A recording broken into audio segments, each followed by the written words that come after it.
What is a legend? They say that a legend is somebody who does something extraordinary. Could be historical, but living legends are what I'm all about. And my living legend today is none other than AJ Brown, Alvin James Brown. How are you? I am good. How you doing, Judy? I am good. I am wonderful. And I am so excited to sit down here and talk with you because we go way, I'm not going to say way back because it sounds like we're too old. We go back Yeah. a bit. Yes. And, Yeah. and today I want people to just learn about AJ Brown, who you are. Because we know your music, people have heard you sing, your stuff gone viral and all this, and you have this amazing album out now. But I want to go back and just really go in depth into who is AJ Brown. Well, how far back do you want to go? Because I remember when we were going to the different high schools. You were at Mount Auburn. I was at Cornell College, and if you wanted us to go further back than that, then dial it back. I want you to dial it back because even though I know you from school, I never know you from primary school and prep school and all of that. And for a lot of the people who will be watching this, they don't know anything about your background. So I want you to go all the way back. Talk about growing up, where you grew up. Tell us about family, what that was like. Well, the river that run between Westgate there and Barnett River. Right, Barnett River, right. So that Barnett River would be kind of like the vein as to what we do as youths, because where I lived in Mount Salem, there were we call it bush. We are go bush. I We are go a bush. Go either shoot bird or in those days, fruit trees were all over the place. Yes. You know what I mean? You could have get an Neesberry, mango, everything. All kind of something, tamarind, so that was the enchantment of going to bush. You know what I mean? Where it was a way to just get away with your brethren them. We go river and catch janga and crayfish, and you travel with a little pot or two, and then some rowboat. Yeah, you're right. Rowboat. So you rowboat by the side of the river. You're right. And you bathe, you eat your thing, you have fruits, and next thing you know, you had a wonderful day. The problem is, do you tell your mother where you were going? Well, as you talk about your mother, and for the people who don't know where Barnett River is on Mount Salem, that's Montego Bay. And we both went to school in Montego Bay. So this is a Mobay boy that we're looking at here. For real. So siblings, mother, father, what is the story there? I had a brother who followed me. Okay. And I followed my eldest brother. So I was the second middle child. Middle child. I was the first one to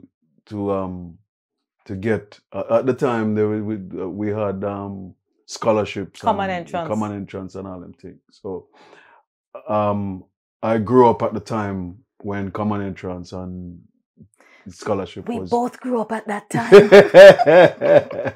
And so it was a kind of a golden time, because the youths were with brain and who were educated, or who went to school and showed promise, were rewarded by getting a chance to go to a well-established school like Cornwall College or Mobay or Mount Alvernia. So for me, getting a half scholarship, it was like, wow. What did your mom do? You grew up with your mom? Yeah, I grew up with my mom and my aunt. And your aunt. And my mom operated 3 different bars. Nice. In Mount Salem and Mobay area. And that was what really took me and you know, really got us the foundation of a kind of a middle life, Right. a middle income, middle class. life. Plus my grandfather, he was the president of the Banana Board. Okay. And he was a well-known clergyman in Montego Bay for a Baptist church. All right, so you come out of church. Yeah, and is the Baptist church downtown in Montego Bay? Yes, man. Oh, Calvary Baptist. It's 2 of them together. Okay. It was Calvary, and then there was there was another one. Burchell, I think. Burchell Baptist. Yes. Okay. Burchell was the one that my grandfather, he was one of the deacons there, and I heard that my mother was a well-known singer in the church. Really? Yes. So chip never fall far from block then. Did you hear your mom sing when you were growing up? I never heard my mom sing, and she never heard me sing. Oh. Yeah, it was just one of those sad. One of those weird quirks of life. Because my uncle, my mother's brother, was a well-known entertainer. You know, Lloyd Campbell from Blues Busters. Okay. You know, so that musical thing is from far, because Blues Busters was big. Oh yeah, they were like they were the lead group that sang with Byron Lee and the Dragonaires at the time. When they filmed when they were filming Dr. No and the James Bond movies, them and stuff. And then now Blues Busters, you know, they were recording, you know, tunes like Behold and writing songs with Sam Cooke and all them, something that, you know, Sam Cooke wrote songs for them, and so they were well known. And for me, it was I had found a member of my family who I could look up to, because at the time my father was transitioning into the whole Rastafarian movement. Okay. And an event happened in Coral Gardens. Oh, he was part of that event. Yes, ma'am. Yep. So that's how I lost my father. He did not die at that time, but he had to leave Montego Bay because of the threat. Wow. That Bustamante, the prime minister at the time, right, they had made a pronouncement that all Rastafarians, dead or alive. Remember? I know. Yes. And so, and I have to say this, you know, if you have never heard about the massacre and what happened at Coral Gardens in Jamaica with the Rastafarians in the 60s, you have to really, that's a piece of our history that was kind of buried, hidden. And it's fascinating for me. Your uncle was actually a part, your father, sorry. My father, yes. Was actually a part of that. And that's how I lost my my association on my connection, because he had to cut. He had to cut and go Kingston, go hide out. See, I never knew what happened to your father. Yeah. And I've known you for so long, but I never knew that. I was talking to Everton Blender. Yes. And pretty much something like that happened to his father, or his grandfather or something. I grew up same time as you, pretty much, although you're a little older than I am. Right. But for us, I grew up in Mandeville at the time. A lot of people don't know I don't come from Mobay, right? Right. But I grew up in Mandeville at the time. And for us, the Rasta man was the black art man. There you go. And to see how people who were just living their lives, choosing their own faith, choosing their own destiny, and living their own lives were vilified and made into some to be feared, that your own father was one of those people. Yeah, pariah, yeah. And so that was what kind of helped to um, I would say galvanize, or to let me realize, say, listen, you need to be aware, and you have to be conscious of what's going on, and you have to embrace certain things, and you have to decide what path you're gonna take at a very young age. Because I remember, before he had to do that, I remember traveling on different gigs that he used to go on, and he was playing. Used to play percussions and stuff, and and I used to be in the audience dancing, with either the guests or the people who he was entertaining, and that was my earlier memories with him. And that just got totally erased and taken away because of that one moment in time.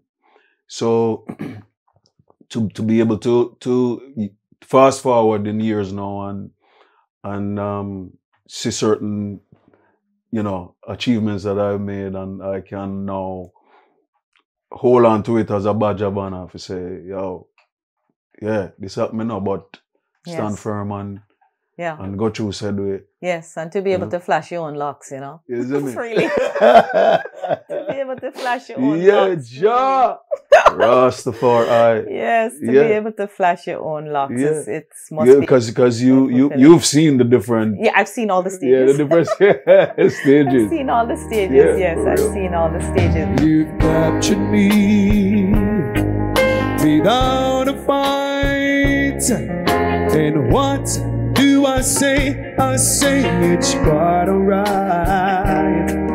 You've made me feel indeed that I was wrong. I was blind, but now I see what life can be when you love. So you went to Cornwall College, which is where I come in, which is where I met you. Right. Because the Cornwall boys were always at Mount Alvernia. Yes. We were right across the road. We weren't allowed to go to Cornwall College, but we had a big cotton tree outside the school gate. Yeah. And that's where all the Cornwall boys hung out. And of course, because the Cornwall boys hung out there, the Mount Alvernia girls hung out there. Yeah. And at what age, though, did you... Because I can go to when you used to sing, and we used to call you Peekaboo. Right. Yes. Oh, Peekaboo. Yes, that was your big song. Man, that was your big song. When AJ Brown hit a stage and sing Peekaboo, all the girls go, woo! Yeah.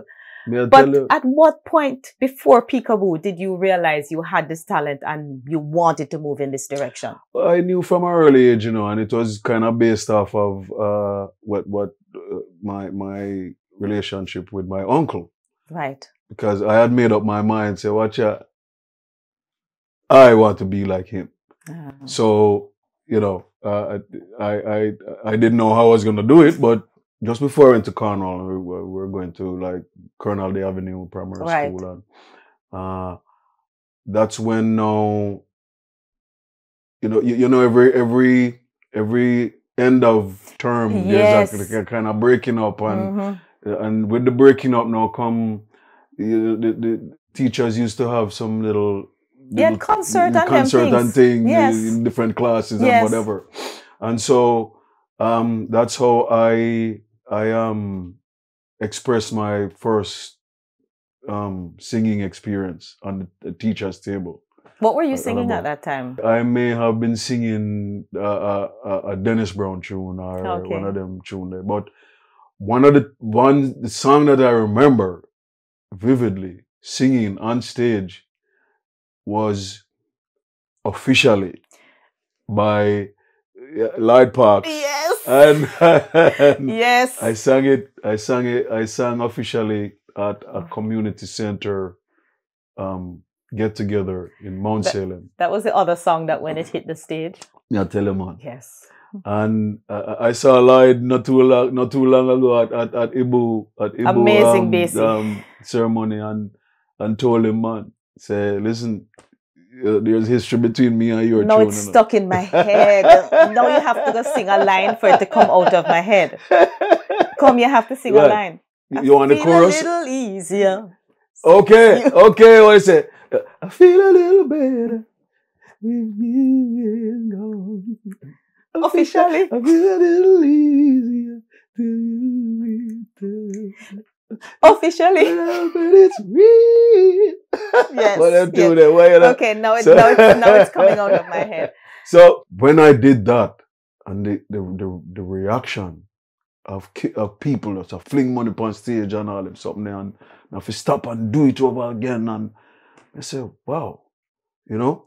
But even though I experienced that, all of that was burning in between, you know, me getting there, because I used to listen to other young musicians in the area who lived in Mount Salem. They're playing for Fiji now. Wow. They're playing for Fiji. They're Carbonify. They're living in Vegas. Wow. My virgin, big up my virgin Blackbeard, drummer and singer, and you know but I remember them and some other musicians playing together in different bands and see, you know, just they had just playing around, rehearsing. Jam sessions. Yeah, just rehearsing. And I at the time I was young, too young to even participate, but just the experience of listening to them and the burning, you know, the feeling of wanting to do it. And let's face it, when you hit that stage at Mount Vernon in the auditorium, yeah, and the girls, and with your peekaboo and the girls rail up, there was nothing else you could be but a singer, let's face it. You see, because that now was another experience of being able to work with, just play songs, not even work, because we weren't working. Right. We were just having fun, just sharing our talents with the different school communities involved in Montego Bay. And that in itself was like so rewarding. Yes. You know what I mean? So but it also set the stage for moving forward. And where you would end up. And where I would have ended up. So from there now, we follow you, and I'm going to get to the other aspects of your life, but we follow your music journey now into the hotels. Yes. How did you end up in the hotels, working the hotel circuit? A push by the government of Jamaica at the time, run by Michael Manley. And they had this initiative of getting students who just left school to do a 2-year government service. National Youth Service, right. Yes. And so I did my 2 years at the St. James Parish Library. Okay. And while I was there was a gentleman named Neddy Smith. Now Neddy was he come to the library every week. But Neddy was also a bass player. Okay. Who used to play music with us as youths when just before we left school. I remember we doing a couple of professional gigs together outside, because we at that time, after we got well known and stuff, other organizations started asking for us to come on, and we performed for a nurses organization in Cornwall Regional. I remember Neddy saying, AJ, you need to shine now, you know. Your time for shine now, you know, Virgin. So go out there and, you know, and I went out and started performing, you know, feeling like I was, you know, connecting with the crowd and whatever. And it was a really good night. And from there, that was kind of like my first taste of doing a professional gig, making money for, you know, for a living. From your voice. Yeah. Yes. But, you know, I'm laughing, right? Because I remember, I don't know if you remember, but I remember. So I worked at Holiday Inn at one point, and you know, you and I, we've been close since school. Yeah. And even when you went away and I didn't see you for years, we always remained close. And I don't know if you remember, you were at Holiday Inn. At the time, I was the assistant entertainment manager at Holiday Inn, and you used to perform in the Witches' Hideaway. Yes. One Sunday night, I'll never forget it as long as I live. What? I came upstairs and you were drinking this beautifully colored drink called a Stinger. The Stinger. I remember now. and I said to you, AJ, what are you drinking? Pretty. And you said, Judy, don't touch this. It's pretty, you know, but... Well, just take a sip. Just take a sip. Do not drink. Don't. And I ordered that Stinger. And you were performing the night and I was supposed to go and introduce you. And all I could do when I got up on the stage was laugh. Ladies and gentlemen, and I laughed and laughed and laughed. And I was wondering, wait, so I said, you know what? What's happening with Judy is that Judy is drunk. So you had to literally take me off the stage and hand me over to somebody and go and introduce yourself and do your show. I did my show. I had to kick in the professional part of yes, it was little wonder I didn't get fired. You know, it was little wonder I didn't get fired. You're too drunk to be embarrassed. And you know, the good thing is I don't embarrass easily. It's very difficult to embarrass me. I mean, like, you really, really have to work hard and get up really early in the morning to embarrass me. So, but I remember you in the hotel circuit, everywhere, really. And at the time, you were working with people like Coral Guntley, who really helped. Of course, yes, she your career. She became a really significant person at stage in my life, where, you know, she was working with Wyndham, it was at the time, or yes. Intercontinental. Yeah, she had moved from Jamaica Pegasus, came on the coast, started to work Intercontinental, and head of JTB after a while, and you know, so she wore a lot of hats for years in the tourism industry. Right. But I became a product of the all-inclusive when I did the 2 years youth service, right?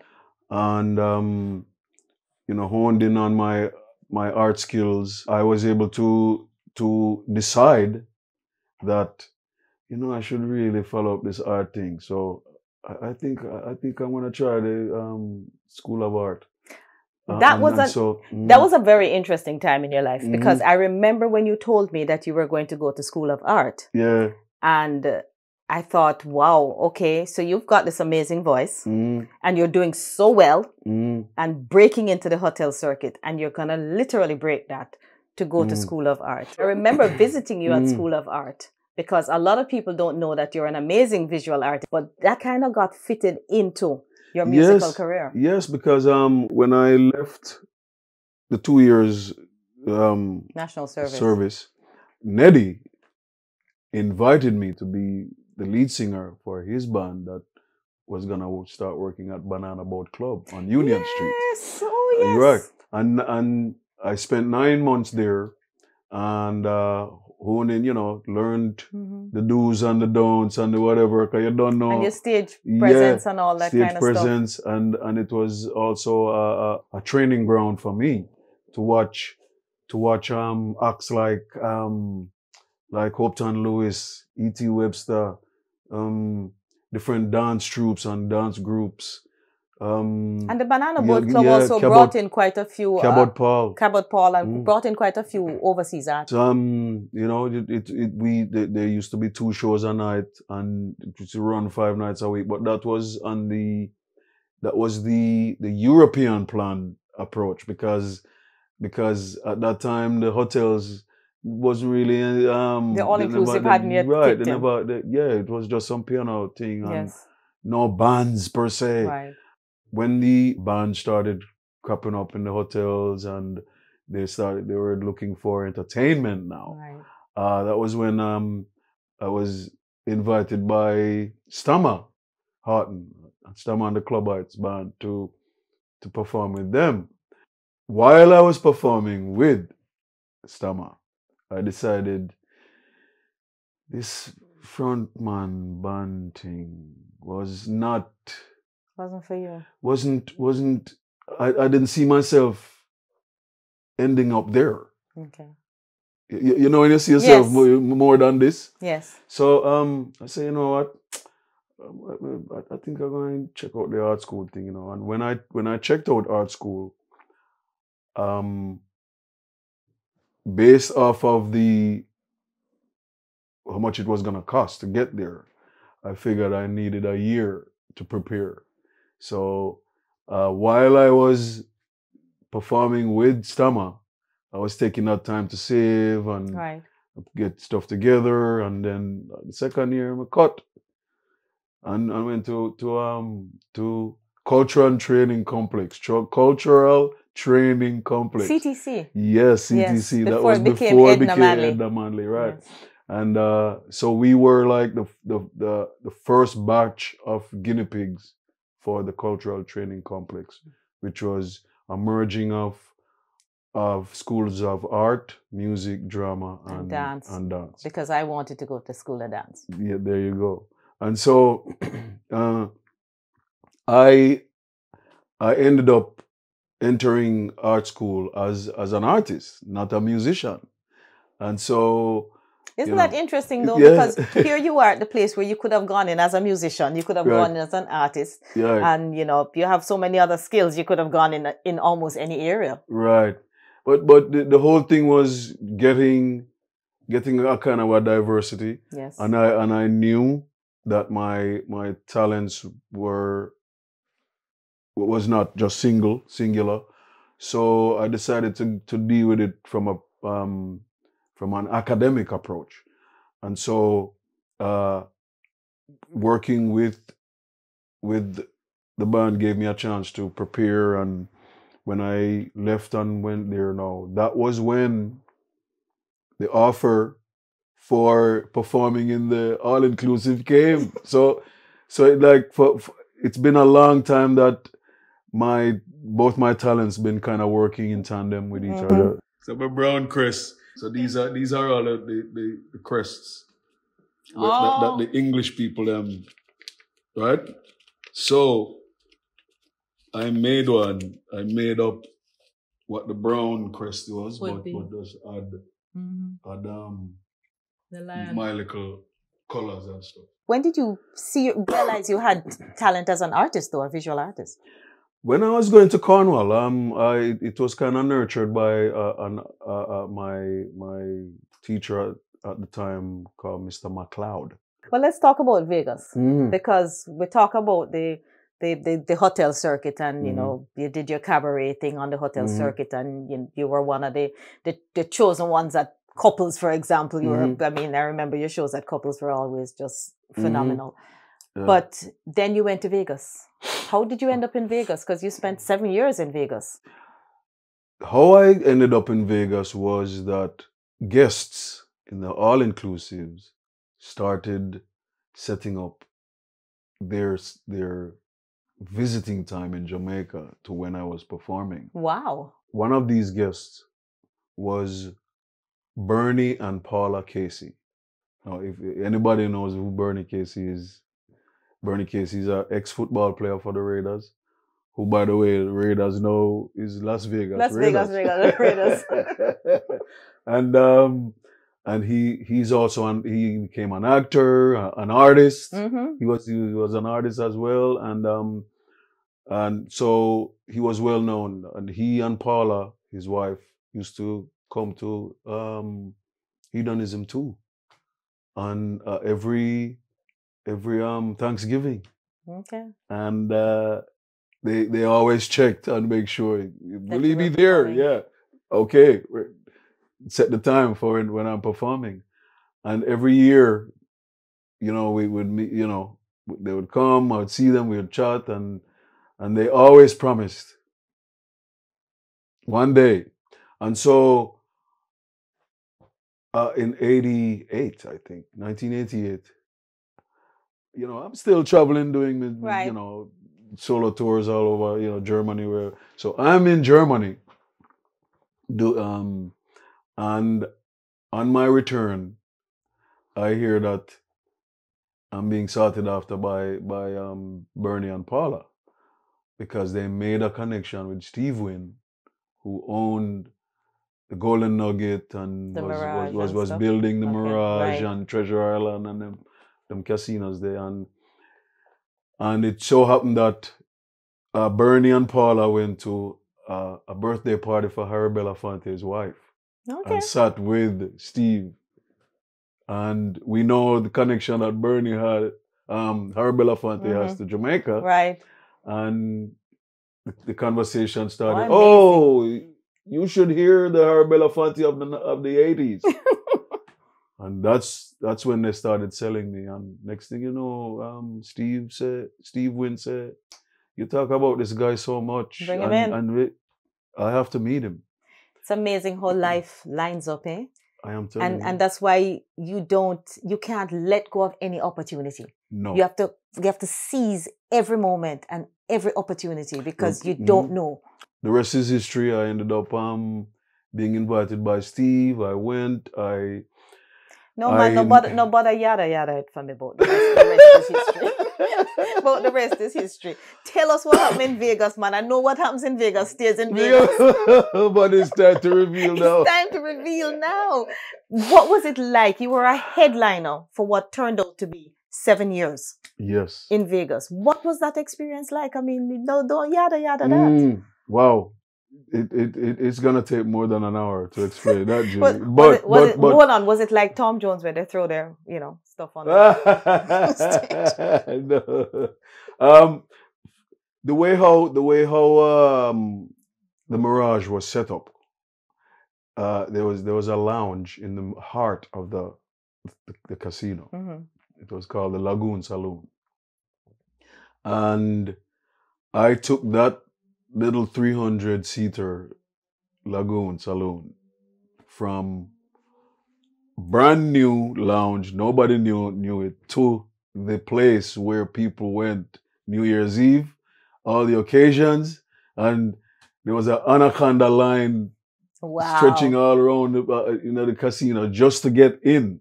And it started from being a free lounge to a lounge you have to pay to get into. To hear A.J. Brown. Yes. And yes. this is, listen, yes. Sometimes we get so starstruck by some of the people that we see on TV and all of that. When we have our own Jamaican stars who have done such amazing things, and of course, a prophet is never without honor except in his own home, eh? So you were the headliner and people were stretching around the block to come and hear you. Yes, and even after I left in '96, people are still talking about. Even now, people remember what we did for just performing at the Mirage and just being something different, just being something unique, and I ended up doing so many things at the Mirage in Vegas. I ended up getting my Bachelor of Arts in Art. I did. You also, we now know you as a classical singer, and you also did classical training. Yes, and that was part of my sojourn in Vegas because the climate in Vegas is very extreme.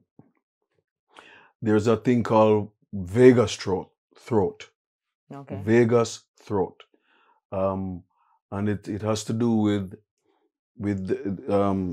the city being in a basin, right, and how dry it is, and being surrounded by the Sierra Nevada mountains, and so in the days it's 100 degrees, and at night it get really cold.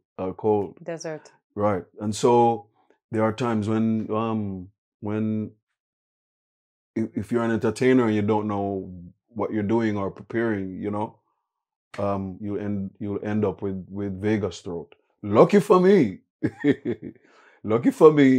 where I was performing, the Lagoon Saloon was equipped with fog machines, not fog machines, with mist. Right, so it was the humid, yes, kept it nice and humid. So the humidity, and just the name of the thing was part of the reasons why it had that ambience and feel.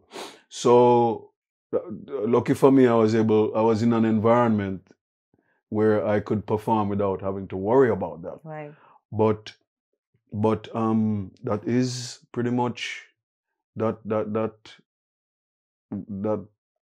can happen. And so when I was going to UNLV, there was a time when I had issues with my throat where my tonsils had inflamed and I had just issues. Laryngitis and all them things. Yes, and I decided to do something about it medically, and just before I went to do it, my speech therapist, Barbara Schwartz, introduced me to my vocal coach? A vocal coach who was working at UNLV at the time. And her name is Dorothea Giano Palade. Italiano. Austrian. Austrian? Okay. Yeah, but Dorothea, she was a retired classical singer. And she took me from 0 to where I am now. All right. So we have to stick up in right there, yes. because we know you're gone viral with the classical thing, but you have to do one little piece right here. So right now we need a little piece of the one that you are known for. Just like a taste. Well, you know, the taste might end up being 3.5 minutes or whatever. Just but we're not in no hurry, you know. Okay, this is all about you. So, this is the tune that people are still, you know, they always wait for me to do this. Quando sono solo sogno l'orizzonte, manca le parole.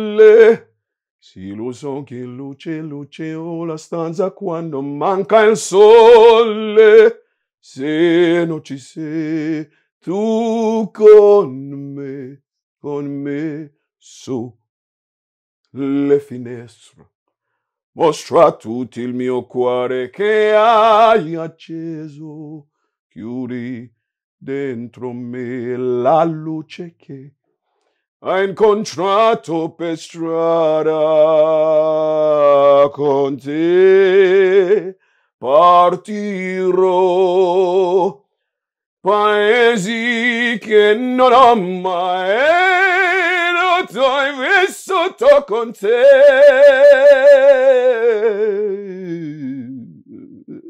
Oh my God, I got them goosebumps. I got them goosebumps.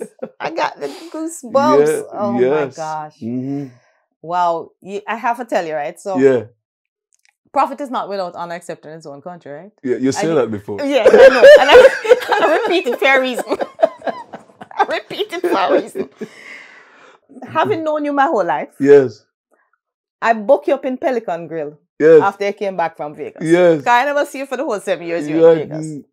And I booked you up at Pelican Grill after you came back from Vegas. And we were talking and you told me about all the great things that you did and, you know, that you did this classical training. And I say, yes, and you go in one ear and you come out the other ears, right? Because, you know, me and you grew up and we know each other. And the first time I heard you do that, I was like, what? Yes, I was like, hold on. You went from peekaboo to this, yes. You know, and it's just amazing, amazing to hear you do that. And when I listen to you sing classical music, and I think of Cat Core playing the cello. Oh my God.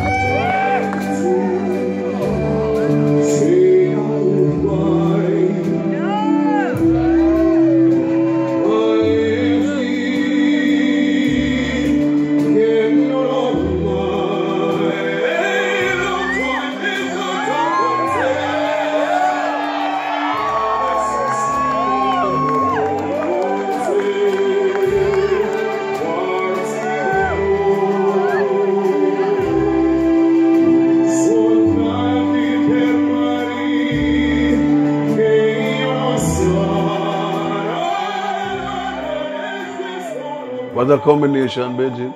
Oh, and that is the magic of third world now, because third world keeps evolving. Yes. You know, just like I have as well, you know. Well, we're going to jump to third world then, since we're talking about third world. Since we're talking about third world. How did you end up in third world?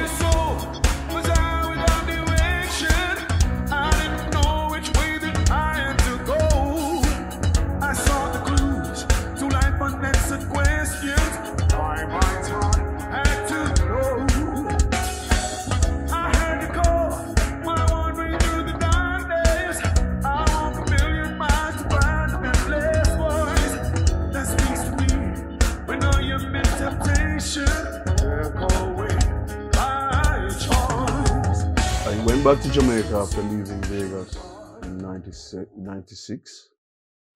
I went back on the coast because it was deliberate, because I said, you know, I was kind of watching the different evolution of the artist, even though I was in Vegas, right?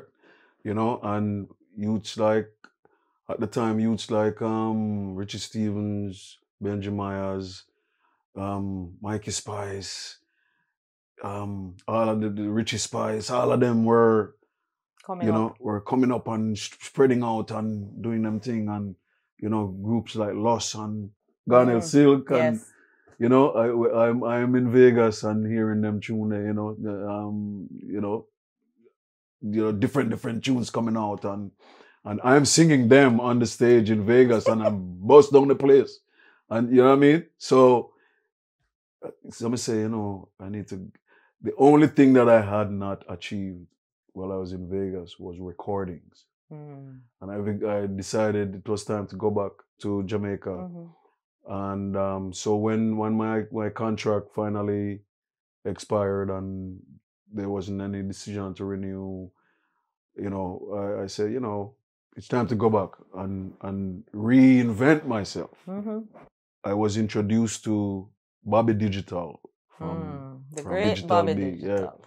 by Benji Myers, because Benji, I had recorded an album in Vegas, put it out. Benji hear a tune called Really Find You Fancy, call me and say, yo, I want to redo that tune there, you know. I say, yeah man, no problem, man. And him put it on film album, and so when I went back to Jamaica now, him, you know, I guess, you know, in his way for the you don't know we were vibing on. And return the favor. Yeah, return the favor. I'm saying meet Bobby, man. And out of meeting Bobby now came My Father, My Friend, Words of Wisdom. Oh, one of the biggest hits that you've done, My Father, you know, My Friend. Yes. So many tunes came out of the Bobby Digital era that told me that it was a good move. You know? So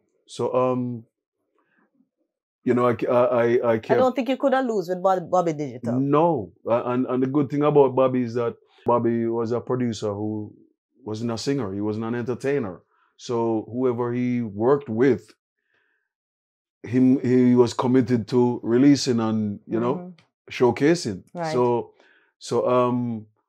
you know, man like me benefit from it. Benji, Mikey Spice, all of them. So respect due.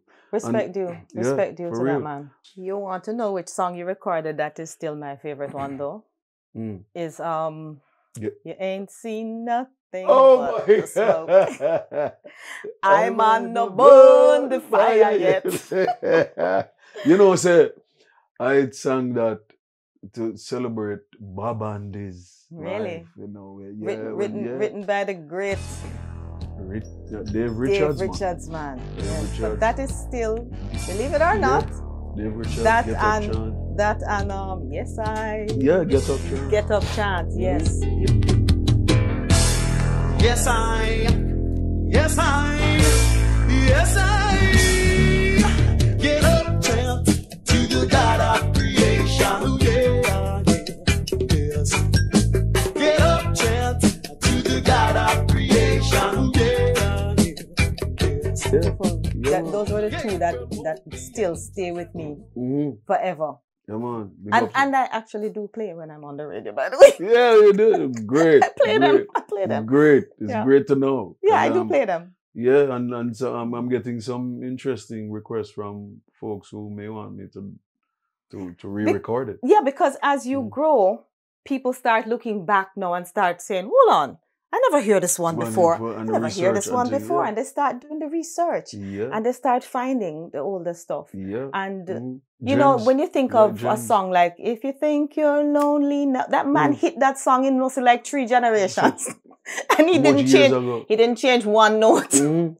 Yeah. No, no, no. She lick it in my generation. She lick it in my children's generation without changing a note. So yes, this might be the opportunity to really bring back things like Nothing But the Smoke. Yeah. And Who Laugh Last? Who Laugh Last? No, for me it will always be Nothing But the Smoke. Who Laugh Last?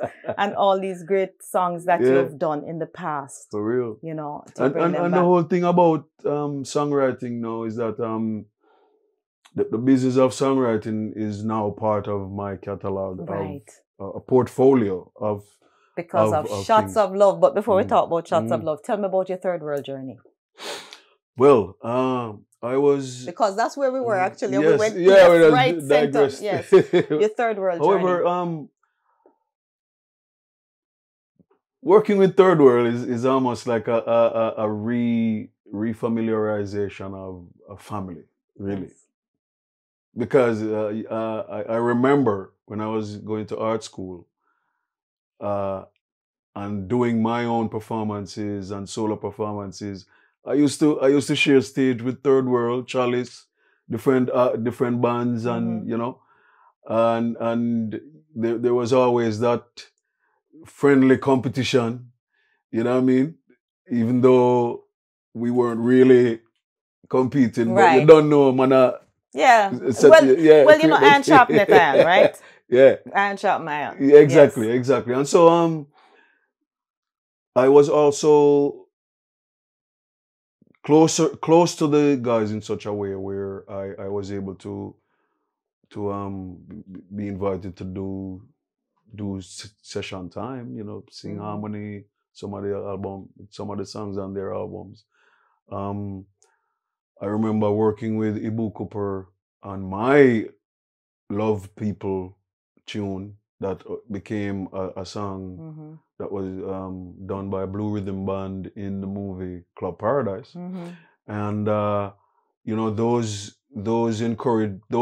experiences encouraged me to keep on, you know, working on, because that particular experience with Ibu was able to set up the publishing part of my business, you know. And the great Bunny Ruggs himself gave his blessing.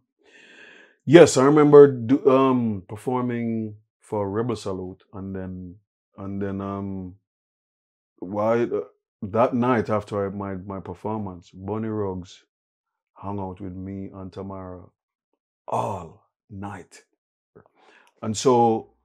But by 2014, by 2012, when I was introduced invited by Third World to perform with them, it looked like certain decisions were already made, but that I didn't know about. You didn't know about. And so by 2014, when Ruggs passed on, I was doing, you know, we're doing regular sets with them. Yeah, tours with them. Yeah, in Europe and them places there, and on and off until when he passed. Them say, well, the spot is there for you if you want. So I thought it was a good look, and I thought it was a great way to help to build both brands. Yes, at the same time. Because we don't know the Third World brand. Oh yes. Well, let's not even talk about Third World, right? Because you've just sent me to a whole different dimension. Yeah. Before we go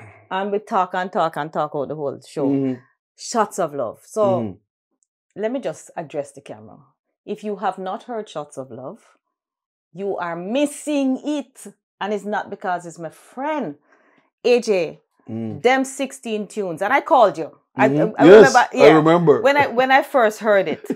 And it was Mark actually who sent it to me. Have you heard? And I said, "We hear 1 and 2 songs." He said, "No, man, you have to hear the whole album." And I went onto my provider and got the album. He said, "No, man." And I sent you a text and you called me same time. Yeah. Because that album is 16 beautiful songs, 16 great songs. Yeah. And I was talking to my eldest son, and it occurred to me that it is exactly 16 years since my last album. So you need to go play 16, whatever that is. When you go to Jamaica, ask one of the people what is 16. Because, you know, every number down there have something. It might be cowhead on moon or donkey drop off a cart. You'd never know.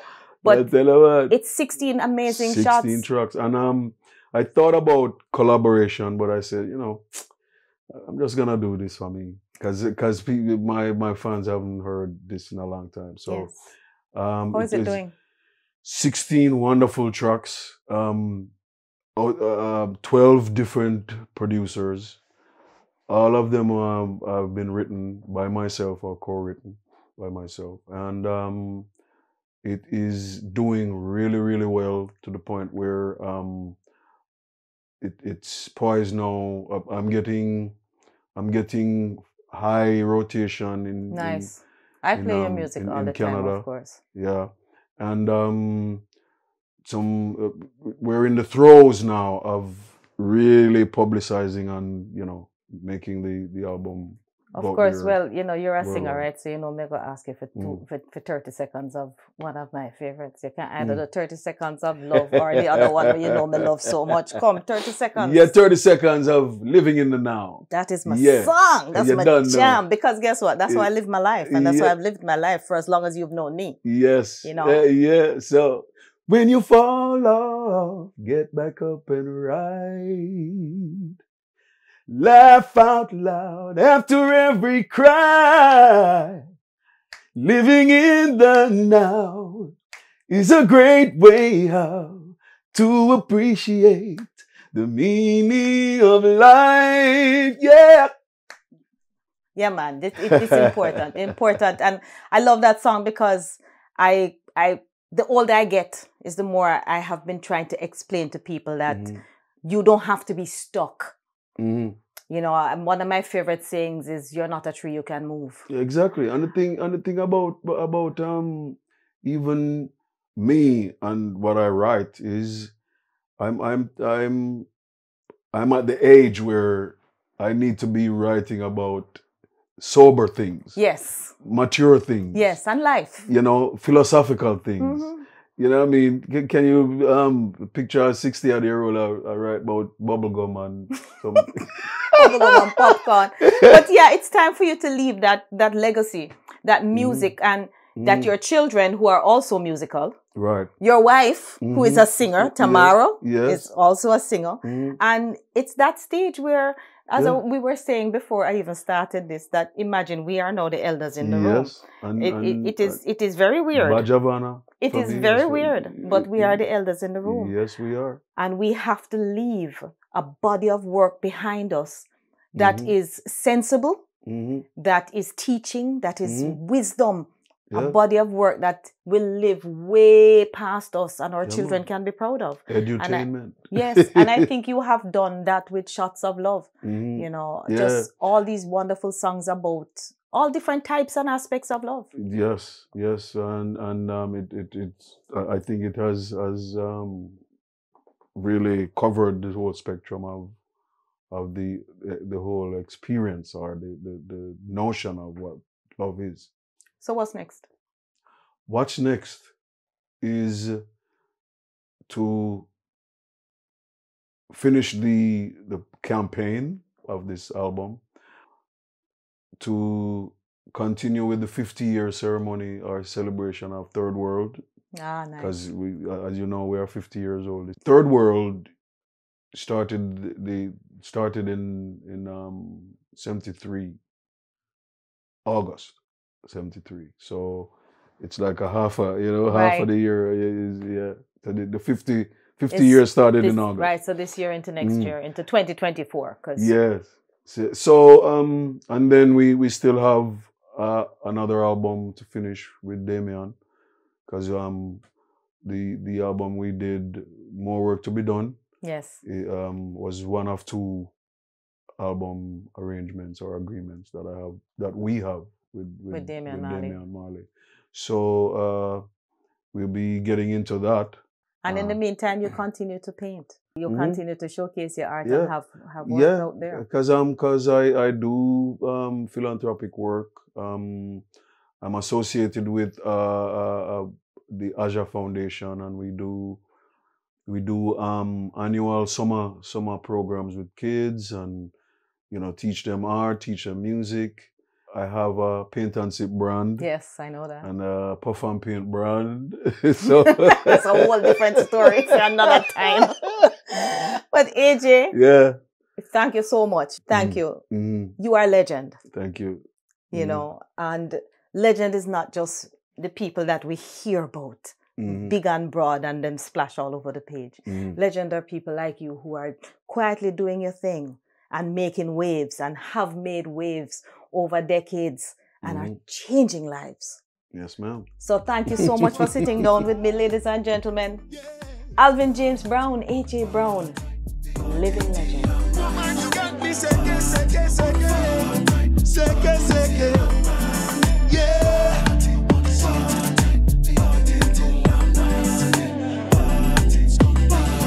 Oh, and it's gonna be like New Year's Eve in Times Square, Manhattan, 11:59. Fireworks when our bodies collide, like the 4th of July.